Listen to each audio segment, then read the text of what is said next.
কিন্তু আপনাকে এইভাবে হত্যাকাণ্ড, যেটা শেখ হাসিনা তার ক্ষমতাকে দীর্ঘায়িত করার জন্য 3000 নেতৃবৃন্দ, আজকেও আপনি দেখেন ইলিয়াস আলী নাই, সারা বাংলাদেশে আমরা মনে পাহারাদারের মতো ভূমিকা পালন করছি। আওয়ামী লীগ যদি 2008-এ ক্ষমতা না আসতো, তাহলে জামাতের যে অসংখ্য নেতাকে ফাঁসি দেওয়া হয়েছে সেই ঘটনা কি ঘটতো? আপনি ইতিমধ্যে আমাদের কেন্দ্রীয় নেতৃত্ব থেকে শুরু করে তৃণমূল পর্যন্ত প্রায় 1200-র উপরে নেতৃবৃন্দকে এর মধ্যে অব্যাহতি দেওয়া হয়েছে।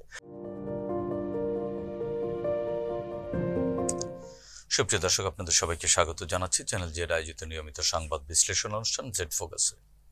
আপনাদের সঙ্গে আছি আমি সাইদ খান। আর আলোচনার জন্য প্রতিদিনের মতো আমাদের সাথে একজন অতিথি রয়েছেন। আমাদের সাথে আজকে স্টুডিওতে উপস্থিত আছেন বাংলাদেশ জাতীয়তাবাদী দল বিএনপির প্রশিক্ষণ বিষয়ক সম্পাদক, সাবেক ছাত্রনেতা এবিএম মোশাররফ হোসেন। এবিএম মোশাররফ হোসেন, আপনাকে স্বাগত জানাচ্ছি। ধন্যবাদ আপনাকে। দর্শক, আপনারা জানেন জেড ফোকাসে আমরা প্রতিদিনই দিনের উল্লেখযোগ্য সংবাদ ধরে বিশ্লেষণ করে থাকি, অতিথির মুখ থেকে বিশ্লেষণ শুনে থাকি। আজও আমাদের হাতে এরকম বেশ কয়েকটি খবর রয়েছে, এগুলোর বিশ্লেষণ শুনবো অতিথির মুখ থেকে। শুরুতেই দৈনিক মানবজমিন একটি খবর প্রকাশ করেছে, খবর ঠিক না, মতামত কলাম তারা প্রকাশ করেছেন। সেটি হচ্ছে মুখোমুখি বিএনপি জামাত। এবিএম মোশাররফ হোসেন, আপনি তো দীর্ঘদিন যাবৎ বাংলাদেশের সেই ছাত্র রাজনীতি থেকে শুরু করে এখন জাতীয় রাজনীতিতে নেতৃত্ব দিচ্ছেন। নানান পর্যায়ে 2001 সালে বা 2000 সালে যখন জামাতের সাথে একটি ভোটের জোট হয়, সেই প্রক্রিয়াটি আপনি দেখেছেন। এরপরে গত 17 বছর ধরে আপনারা কখনো জোটবদ্ধভাবে, কখনো জুতবদ্ধভাবে, কখনো যুগপৎ ধারায় আন্দোলন করেছেন, ফ্যাসিবাদ বিরোধী আন্দোলনে লড়েছেন, এবং শেষ আমরা দেখেছি যে যার যার আন্দোলন তার ভাবে আপনারা ফ্যাসিবাদ বিরোধী আন্দোলনে মাঠে ছিলেন। ফ্যাসিবাদের পতনের পর জামাত বিএনপির সম্পর্ক আবার পূর্বের জায়গায় ফিরে যাবার এক ধরনের উপক্রম আমরা দেখেছি, কিন্তু তার পরপরই আবার জামাত বিএনপি এই মুহূর্তে আসলেই মুখোমুখি। আজকে এই সংবাদটির মতো জামাত বিএনপির মুখোমুখি, এবং জামাতের শীর্ষ নেতৃত্বকে শুনেছি যে বিএনপির অনেক নেতাদের বা কর্মীদের বা অনেক কর্মকাণ্ডের সমালোচনাও তারা করেছেন। বিএনপির শীর্ষ নেতৃত্ব সেটিকে আনঅপোজ ছেড়ে দেননি, তারাও একটি যুক্তি খণ্ডন করেছেন এবং জামাতের যৌক্তিক সমালোচনা করেছেন। আসলে ত্রয়োদশ জাতীয় সংসদ নির্বাচন সামনে কিনা, কতটুকু দূরত্বে তা আমরা জানি না। নির্বাচনের দাবিতে সবগুলো রাজনৈতিক দলই কিন্তু আপনারা একাট্টা রয়েছেন। এরকম বাস্তবতায় জামাত বিএনপির মতো দুইটি রাজনৈতিক দল দীর্ঘদিনের মিত্র এবং এখন শত্রু বলবো না, প্রতিপক্ষ। ধন্যবাদ আপনাকে সাইদ খান। ধন্যবাদ জি টিভির দর্শক শ্রোতা যারা আমাদেরকে দেখছেন, সবাইকে শুভেচ্ছা জানাচ্ছি। আসলে বিএনপি একটি রাজনৈতিক দল, আপনি দেখবেন, এবং জামাতও একটি রাজনৈতিক দল। বিএনপির একটা নির্দিষ্ট আইডিওলজি আছে, নির্দিষ্ট একটা থিম আছে, এবং সেই হলো যেমন আমাদের মূল লক্ষ্য হলো একটা বহুদলীয় গণতন্ত্র, বাংলাদেশি জাতীয়তাবাদ। এর ভিত্তিতে আমাদের নেতা শহীদ রাষ্ট্রপতি জিয়াউর রহমান সাহেব এই বিএনপিটি প্রতিষ্ঠা করেছিলেন, এবং আজকে তার মৃত্যুর পর অনেকে ভেবেছিল বিএনপি নিঃশেষ হয়ে যাবে, কিন্তু দেখবেন সবাই স্বীকার করে এখন বাংলাদেশের সবচেয়ে বড় এবং জনপ্রিয় দল বাংলাদেশ জাতীয়তাবাদী দল।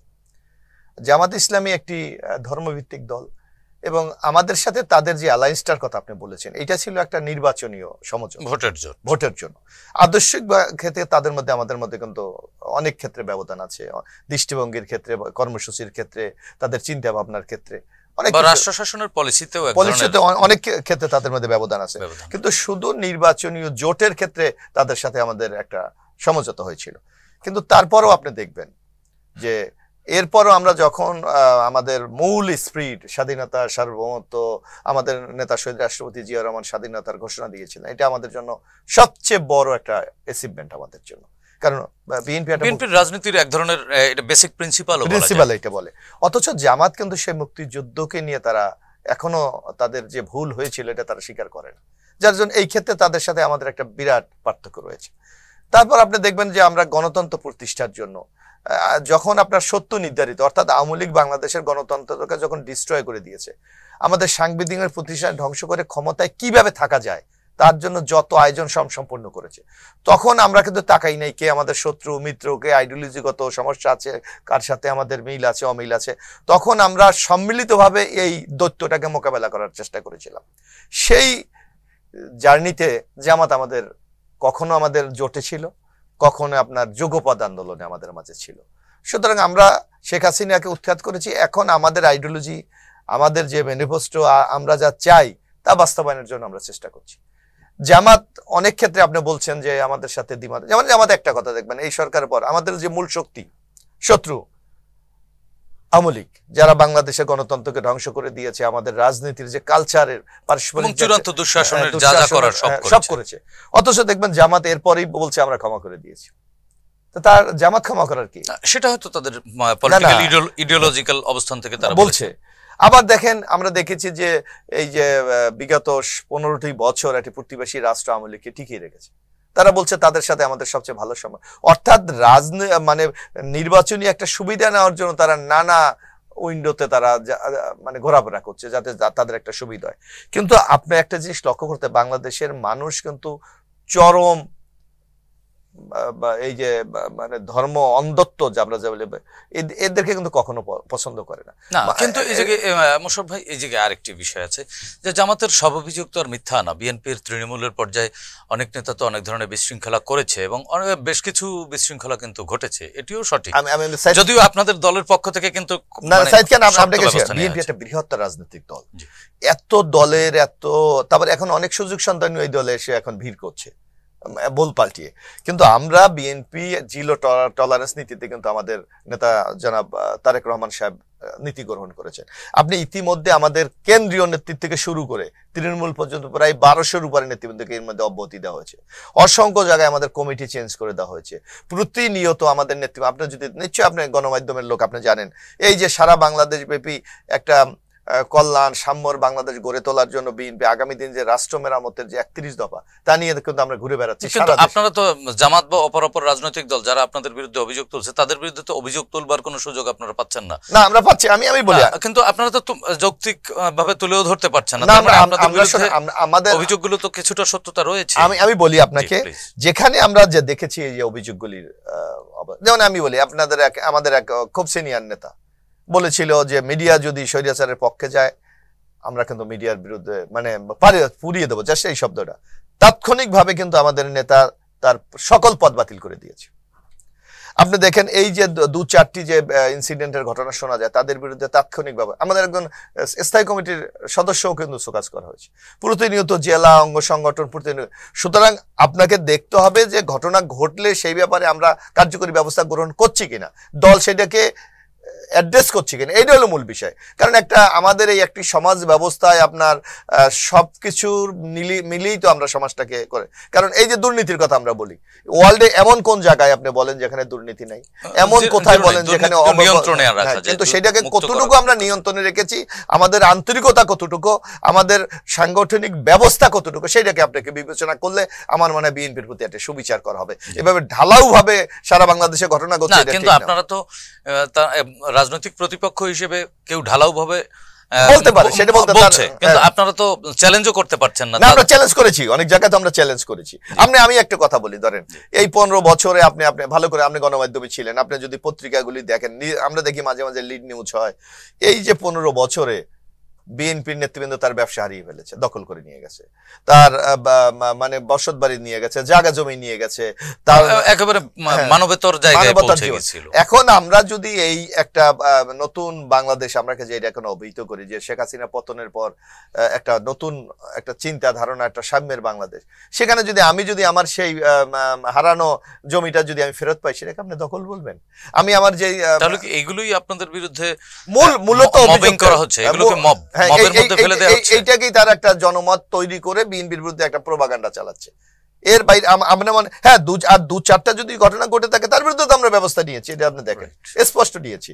কিন্তু ম্যাক্সিমাম ক্ষেত্রে আমাদের হারানো জিনিস যখন যে পেতে যায় তখন এটাকে বলা হচ্ছে দখল করা হচ্ছে, করা হচ্ছে, মানে এক ধরনের মব জাস্টিসের মতো একটা বিএনপিকে আখ্যায়িত করা। কিন্তু তাদের বিরুদ্ধে তো আর ওইরকম কোনো অভিযোগ নেই। এখন বিএনপি একটা দায়িত্বশীল লোক, এখন একটা লোক একটা কথা বলবে, বিএনপির মতো একটি দল তো একটা কথা বললেই ঝাঁপিয়ে পড়তে পারে না। বিএনপিকে তার একটা দায়িত্ববোধ আছে, সামাজিক স্থিতিশীলতা বজায় রাখার জন্য সামগ্রিক। এবং আপনি দেখেন যে এখন কিন্তু একটা ইন্টেরিয়াম গভর্নমেন্ট বাংলাদেশে চলছে, আমরা কিন্তু ক্ষমতাও নাই, ক্ষমতার অংশীদারও না। অথচ বিএনপি আপনি দেখেন সারা বাংলাদেশে আমরা মনে পাহারাদারের মতো ভূমিকা পালন করছি। আইন শৃঙ্খলা কোথাও যদি অবনতি ঘটে সেখানে বিএনপির নেতৃবৃন্দ যে হাজির হচ্ছে, সমাজে যদি কেউ কোনো সংকটে পড়ে সেখানে গিয়ে বিএনপির লোক হাজির হচ্ছে। সামগ্রিকভাবে প্রশাসন থেকে শুরু করে সব ক্ষেত্রে একটা মনে হয় যে আমাদের সরকার, মানে যেটা আমাদের নেতা তারেক রহমান বলেছে যে ইউনূস সরকারের সহায়তা, এটা তো সব মানুষের সরকার। সরকার না, আমরা বিশেষ করে এখন তো আপনি একদিকে বলছেন বিএনপি সবচেয়ে বড় দল, বিএনপির অসংখ্য নেতা কর্মী, এই বিএনপির একটা দায়িত্ব এই সরকারকে স্থিতিশীল রাখা। সেই কাজটা তো আমার মনে হয় আমরা অত্যন্ত সচেতন ভাবে দায়িত্বশীলের সাথে আমরা পালন করে চলেছি। তারপরেও কেন মুখোমুখি অবস্থানে আপনাদের? মুখোমুখি এটা হলো যে কেউ যদি তার নীতি নৈতিকতা, আজকে দেখেন বাংলাদেশে আমি কোনো দলের বিরুদ্ধে আমরা মানে বিরুদ্ধে আমরা বলতে চাই না, কিন্তু বাংলাদেশে গণতন্ত্র যতবার হোঁচট খেয়েছে, আমরা যতবার সংকটের মধ্যে পড়েছি, ওই দলটির একটা ভূমিকা সবসময় আছে। আপনি দেখেন স্বৈরাচার এরশাদ পতনের পর, এরশাদ পতনের পর বাংলাদেশে একটা নিরপেক্ষ নির্বাচনের মাধ্যমে কিন্তু বিএনপি ক্ষমতা এসেছিল। এমন কোন পরিস্থিতি বাংলাদেশে তৈরি হয় নাই যে একটা মুভমেন্ট দরকার, তখন কিন্তু এই দলটা সে পতিত স্বৈরাচার সাথে মিলিয়ে কিন্তু তৎকালীন তত্ত্বাবধায়ক একটা আন্দোলন করে বাংলাদেশে একটা বিশৃঙ্খল অবস্থা তৈরি করেছিল। অথচ তার রেজাল্টটা কি হয়েছিল? 96 নির্বাচনে তারা কতটা আসন পেয়েছে বাংলাদেশের মানুষ জানে। আবার 2008-এর পর যখন ফখরুদ্দিন মঈনুদ্দিন আমাদের দল থেকে শুরু করে যে একটা সাজানো নির্বাচন আমরা যাব না, সেখানে গিয়ে কিন্তু আওয়ামী লীগের আজকে ক্ষমতায় আসার একটা সুযোগ আপনি করে দিয়েছে। এই ব্যাপারে তাদের নানা মানে ডিসিশনের কারণে কিন্তু গণতন্ত্র বারবার হোঁচট খেয়েছে। সুতরাং তাদেরকেও রিয়েলাইজ করা উচিত যে তাদের এই সিদ্ধান্তগুলো অতীতে ভুল ছিল। আওয়ামী লীগ যদি 2008-এ ক্ষমতা না আসতো, তাহলে জামাতের যে অসংখ্য নেতাকে ফাঁসি দেওয়া হয়েছে সেই ঘটনা কি ঘটতো? হয়তো ঘটতো, কিন্তু তাদের এই হটকারী সিদ্ধান্তের কারণেই কিন্তু তাদের অভ্যন্তরীণ ভিতরেও কিন্তু নানা ক্ষতি হচ্ছে। সুতরাং আমরা মনে করি তাদের কিন্তু রিয়ালাইজ করা উচিত। তাহলে হোয়াট ইজ নেক্সট আমরা একটা গণতান্ত্রিক বাংলাদেশ আমরা প্রত্যাশা করি, এবং আমাদের আপনি একটা লক্ষ্য করছেন যে আমাদের আপনি 31 দফা যদি আপনি একটু বিশ্লেষণ করে দেখেন, সেখানে আপনি দেখবেন যে অতীতে যে আমরা রাষ্ট্র পরিচালনা করতে গিয়ে যে বাধাগুলি আমরা সম্মুখীন হয়েছি, বা আমাদের অভিজ্ঞতা লব্ধ যেই ধারণা যে এই জায়গাগুলি যদি আমরা রিপেয়ার করতে পারি, তাহলে দেশটাকে একটা জনগণের বাংলাদেশে আমরা তৈরি করতে পারি। যেমন আপনি দেখেন, আমরা একটা জিনিস দেখেছি, যেমন আপনি দেখবেন গত স্বৈরাচারী শেখ হাসিনা বলছে 4 বারের প্রধানমন্ত্রী, 5 বারের প্রধানমন্ত্রী। অর্থাৎ এই যে একবার প্রধানমন্ত্রী, তার মধ্যে একটা অহংকার, একটা ফেসিস্ট একটা মনোভাব তৈরি হয়েছে, যার জন্য আমাদের অভিজ্ঞতা থেকে আমরা বলছি, আমাদের নেতা তারেক রহমান বলেছে 2 বারের বেশি কেউ প্রাইম মিনিস্টার হবে। এই ফ্যাসিস্ট যেহেতু প্রসঙ্গ ক্রমে তুললেন, আপনাদের বিরুদ্ধে তো অভিযোগ আছে যে দেশের বিভিন্ন জায়গায় ফ্যাসিবাদী হাসিনা পালিয়ে যাওয়ার পর তার ফ্যাসিবাদের অনেক টুলসকে আপনারা আশ্রয় প্রশ্রয় দিচ্ছেন। এটা আসলে এভাবে আপনার ঢালাও ভাবে তো বলবেন না, সুনির্দিষ্ট ভাবে যদি কোনো প্রমাণ থাকে সেটা আমরা অবশ্যই ব্যবস্থা আমরা নিচ্ছি। বরং এই ধরনের কোনো প্রমাণ আছে বলে আমরা মনে করি না।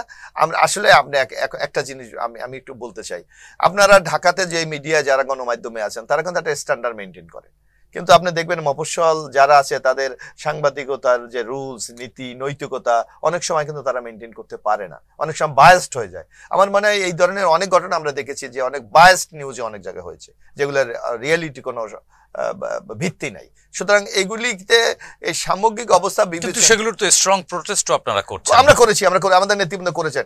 এখন হলো আপনি জানেন আপনাদের পত্রিকার আমরা একটু সমালোচনাই করি। হ্যাঁ অবশ্যই। আপনি যেমন একটা পত্রিকা আমাকে লিড নিউজ করলো যে বি এম মোশাররফ হোসেনের ব্যাপক দুর্নীতি, আমি এক্সাম্পল হিসেবে বললাম, কিন্তু আপনি যখন আমি প্রতিবাদটা দিই, আপনি একটু কোনায় 2 লাইন লিখলেন যে এই খবরের প্রতিবাদ জানিয়েছে। হয়তো দর্শক যারা আছে বা পাঠক যারা আছে তারা ওইটার চোখেও পড়ে না। তো এই ধরনের কিছু ট্রোলের তো আমরা শিকার হই, এটা তো অস্বীকার করার কোনো সুযোগ নাই।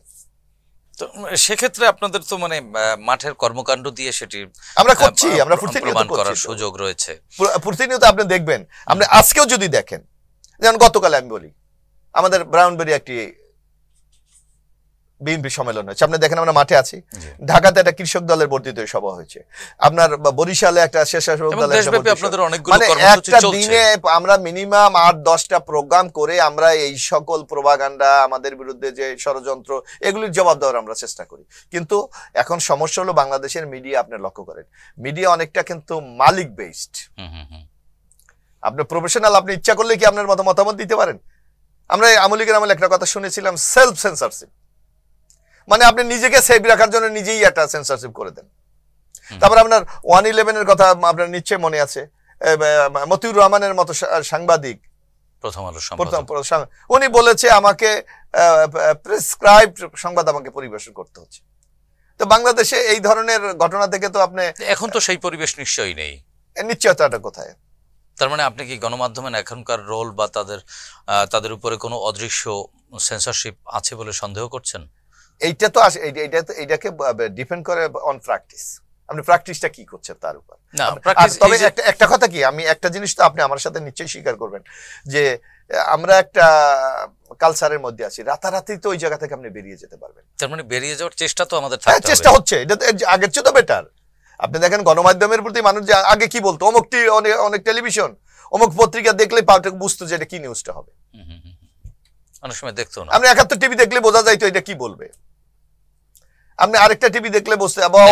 এখনো তো তাই, 71 টিভি দেখলেই বোঝা যায় যে এখন সব আওয়ামী লীগের বিরুদ্ধে বলবে, বা বৈশাখী টেলিভিশন দেখলে সব আওয়ামী লীগের বিরুদ্ধে বলবে, সবগুলো গণমাধ্যম। এরকম একটা ধারণা তো মানুষের মধ্যে এখনো জন্ম নেই। এই জায়গা থেকে আমাদের বেরিয়ে যেতে হবে। সে বের হওয়ার পথ কি? বেরোবার পরে বস্তুনিষ্ঠ সংবাদ, যেটা সত্যকে আপনি সত্য বলেন, মিথ্যাকে আপনি মিথ্যা বলেন। সত্য বলার মতো পরিবেশ পরিস্থিতি কি আমাদের? এই জন্য বললাম যে আমাদের দেশে এই যে গণমাধ্যমের সবচেয়ে বড় সংকট, আমি জানি, এর চেয়ে আপনারা ভালো জানেন। আমরা যারা পাঠক বা আমরা যারা এগুলো দর্শক, আমাদের কাছে মনে হচ্ছে এটা হলো ব্যক্তি মালিকানার একটা নিজস্ব দৃষ্টিভঙ্গি। তাহলে কি সবগুলো গণমাধ্যম রাষ্ট্রীয় মালিকানা হওয়া উচিত? না, অনেক জায়গায় আছে। আপনি দেখেন যে বিশ্বে আপনি অনেক জায়গায় আপনি বিবিসি অথবা আপনি দেখেন আল জাজিরা, সত্যকে প্রকাশ করে না তারা। অর্থাৎ একটা জায়গায় আপনার যেমন আমার কাছে যে এখানে সংকটটা যেটা মনে হচ্ছে সেটা হলো একটা অর্থনীতির নিশ্চয়তা। সংবাদটাতে মূল সংঘর্ষটা যে যারা এটার ওনার, তাদের অনেকটা খুশি মতো আপনাকে চলতে হচ্ছে, না আপনি চাকরি হারাবেন। সেই দায়ভার তো রাষ্ট্রের উপর আবার। রাষ্ট্রের তো এই সীমাবদ্ধতা আছে, এটা তো স্বীকার করার কোনো সুযোগ নেই। যদি সীমাবদ্ধতা থাকে তাহলে এত গণমাধ্যম রাষ্ট্রই বা কেন অনুমোদন দেয়? ওই যে সেলফ ডিফেন্সের জন্য। মোশাররফ ভাই, যাই হোক, ঘুরে ফিরে আগামী নির্বাচনের প্রসঙ্গে আসতেই হয়। তো আগামী নির্বাচন ঘিরে আমরা দেখেছি এ পর্যন্ত প্রায় 12টি নতুন রাজনৈতিক দল আত্মপ্রকাশ করেছে, এবং যতদূর আমরা জানতে পারছি যে হয়তো 2-4 দিনের মধ্যে বা এই চলতি মাসের মধ্যে আরো এই যে আন্দোলনকারী ছাত্রদের বা জাতীয় নাগরিক কমিটির নেতৃত্বে আরো একটি রাজনৈতিক দল আত্মপ্রকাশের অপেক্ষায় রয়েছে, এবং সেই রাজনৈতিক দলের নেতৃত্বে আসবার সম্ভাবনা রয়েছে বর্তমান অন্তর্বর্তীকালীন সরকারের 2-1 উপদেষ্টারও সেই রাজনৈতিক দলে অংশগ্রহণ করবার সুযোগ রয়েছে। অপরদিকে কিন্তু আমরা দেখছি যে এবি পার্টি এই মুহূর্তে রাজনীতিতে এক ধরনের মাইলেজ পেয়ে যাচ্ছে, এবং জাতীয় নাগরিক কমিটির যিনি কনভেনার বা আহ্বায়ক, তিনি এবি পার্টির তথ্য ও গবেষণা সম্পাদকের পদেও রয়েছেন। সেক্ষেত্রে এই রাজনৈতিক গতি প্রকৃতি কোন দিকে যাওয়ার সম্ভাবনা আপনার কাছে আছে? দেখেন, আমাদের নেতা শহীদ রাষ্ট্রপতি জিয়াউর রহমান বহুদলীয় গণতন্ত্রে বিশ্বাসী ছিলেন। ওনার একটা বক্তব্য ছিল, আপনার নিচে আমি শত ফুল ফুটতে দাও।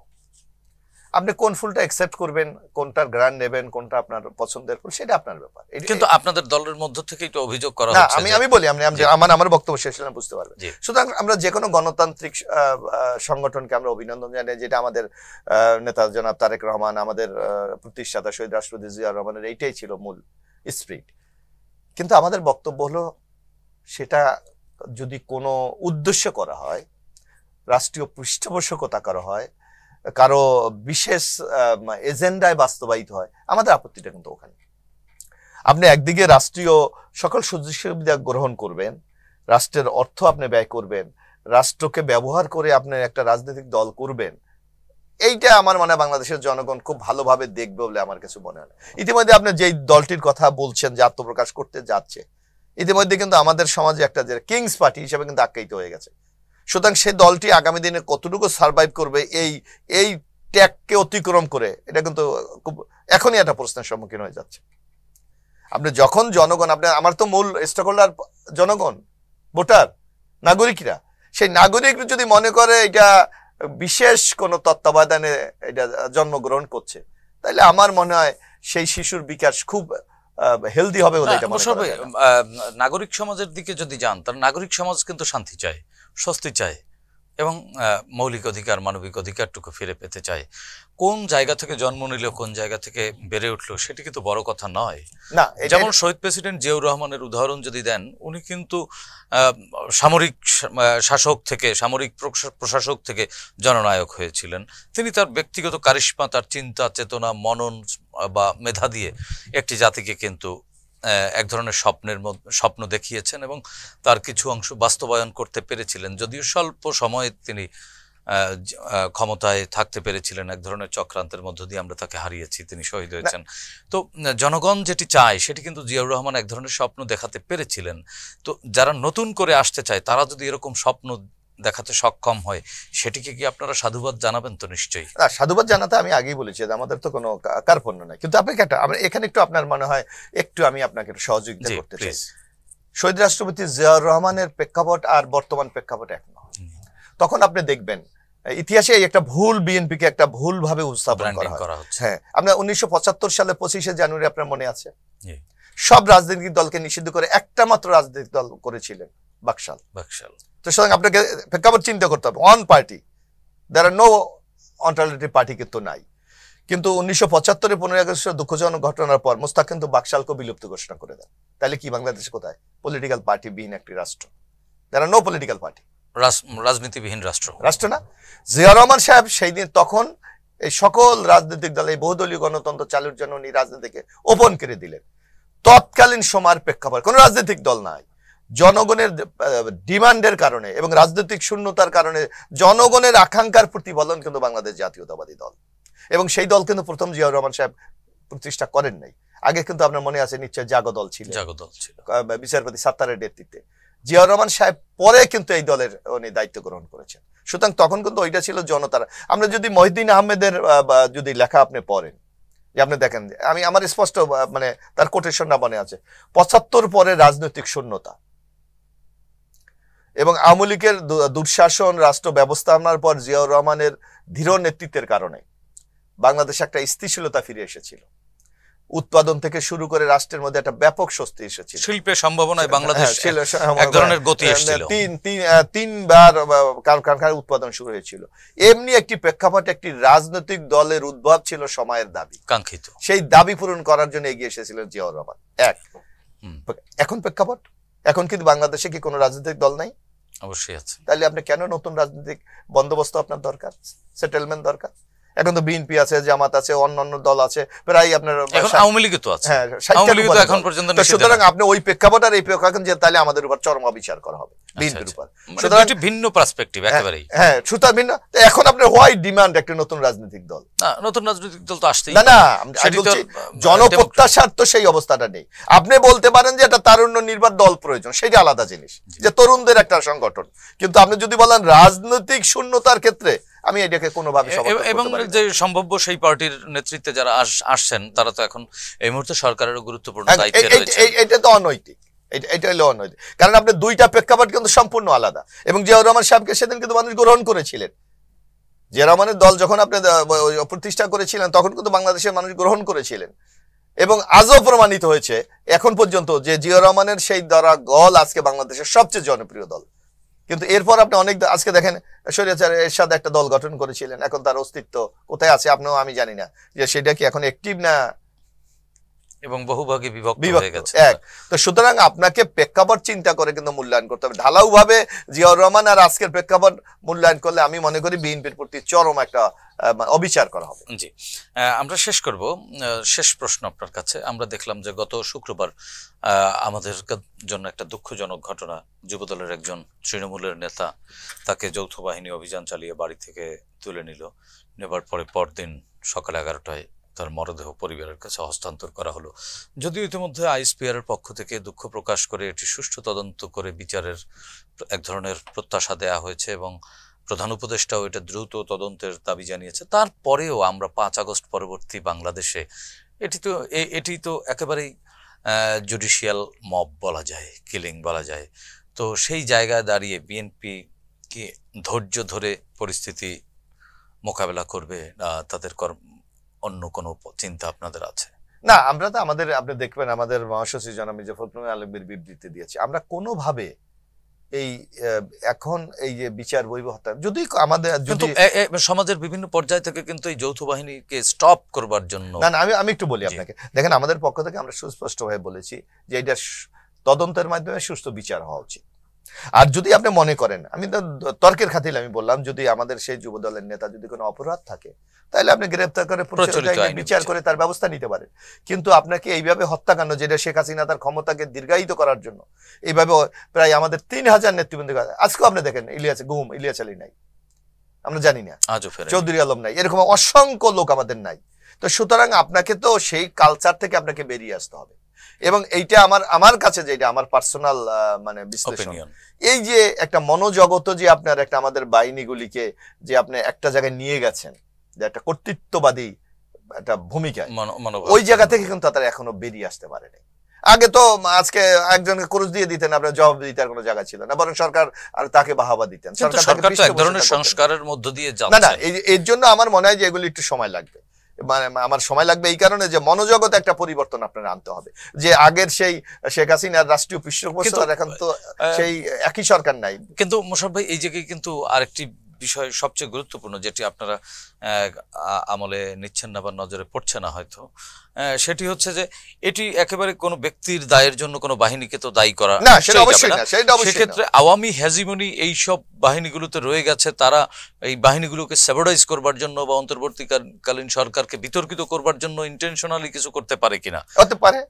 আমি একটা বলি, আপনি তো এই সরকার, আমরা যে দাবিটা বারবার করে আসছি, আমরা জানি যে শেখ হাসিনা প্রশাসনটাকে তার মতো দলীয়করণ করে গেছেন। আপনি তো গণমাধ্যমে আছেন, আপনার নিশ্চয়ই আপনাদের একটা অনুসন্ধানী প্রতিবেদন, আমি যেটাকে বলি ইনভেস্টিগেশন রিপোর্ট বলেন, মানে আপনারা বাসায় আপনারা রিপোর্ট করেন যে শেখ হাসিনার প্রশাসন এই প্রশাসনের মধ্যে পার্থক্যটা কতটুকু হলো, চেঞ্জ কি হলো। আমার মনে হয় জাতিকে আপনাদের এটা জানা উচিত।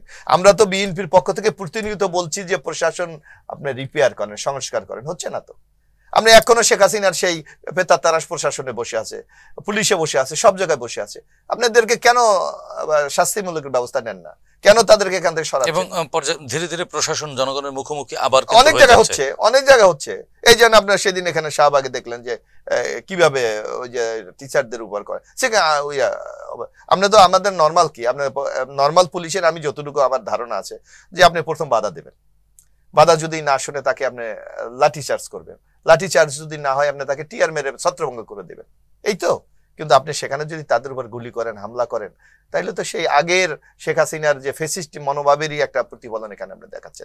নিশ্চয়ই আমরা প্রত্যাশা করি না এখান থেকে বেরিয়ে আসতে হবে। এবং এই সরকারের কাছে ছোট্ট করে যদি বলেন, এই সরকারকে আসলে কোন পথে এগুলে সামনের সময়টা আমাদের জন্য সুন্দর হবে? আমি মনে করি ডক্টর ইউনূস এখন এই সরকারের প্রধান, তার এখানে তার দুটি স্বার্থ আমার মনে হয় আমার কাছে আছে। একটা হলো বাংলাদেশে একটা গণতান্ত্রিক নির্বাচনের মাধ্যমে একটা রাষ্ট্রে একটা গণতান্ত্রিক সরকার প্রতিষ্ঠা করা।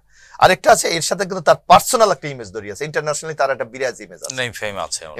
যদি এখানে কোনো কারণে সে ফেল করে তাইলে তার ইন্টারন্যাশনাল ইমেজের উপর কিন্তু এইটা, এবং সেটা জাতিগতভাবেও তো আমাদের জাতিগতভাবে আমরা বাংলাদেশ ক্ষতিগ্রস্ত হবে।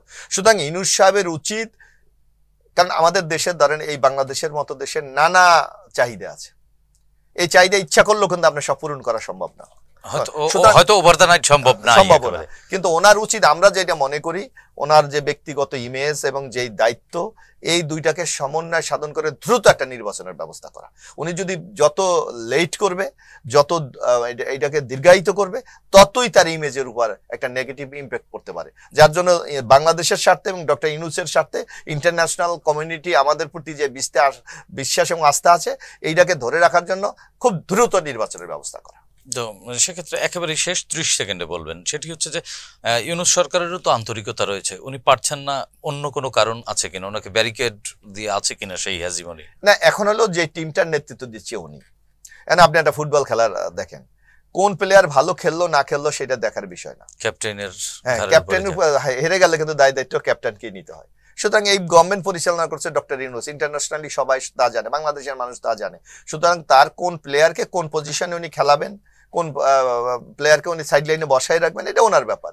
এই ক্ষেত্রে যদি উনি ব্যর্থ হয়, দায়িত্বটা ওনাকেই নিতে হবে। ধন্যবাদ। প্রিয় দর্শক, আমরাও বিশ্বাস করি নিশ্চয়ই প্রফেসর ডক্টর মোহাম্মদ ইউনূস সরকারের সফলতাই বাংলাদেশের ভবিষ্যৎ কেমন হবে সেটি অনেকটাই নির্ভর করছে এবং আমরা প্রত্যাশা করি যত সংকট, যত আহ, আহ, যত যত ধরনের বিতর্ক আছে না কেন, এগুলো সব আলাপ আলোচনার মাধ্যমে রাজনৈতিক দলগুলোর সাথে প্রয়োজন বোধে সিরিজ বৈঠকের মাধ্যমে সমস্যার দ্রুত সমাধান করবেন এবং আগামীর বাংলাদেশে শান্তি সমৃদ্ধি নিশ্চিত করবার লক্ষ্যে তিনি এগিয়ে যাবেন, সেই প্রত্যাশা ব্যক্ত রেখে আজকের মতো এখানে শেষ করছি। সবাই ভালো থাকুন, সুস্থ থাকুন, চ্যানেল জেডের সঙ্গে থাকুন। খোদা হাফেজ।